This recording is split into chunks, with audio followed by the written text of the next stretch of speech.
ఏంటంటే స్వచ్ఛంద సంస్థలు పెట్టి విద్యా బోధన ఏర్పాటు చేయించారు.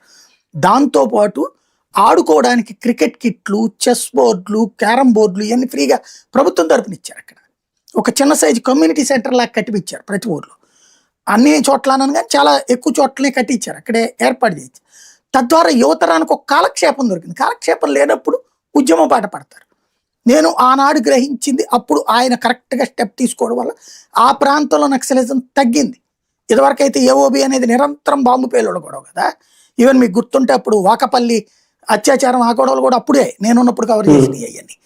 కాబట్టి ఆ గిరిజన ప్రాంతాలు ఎందుకు అట్లాగే నక్సల్స్ వైపు వెళ్తుంది ఇదంతా నేను బాగా డెప్త్గా అనాలిసిస్ చేసి అది ఆయనతో మాట్లాడితే ఆయన బాధ్యతగా విన్నారు.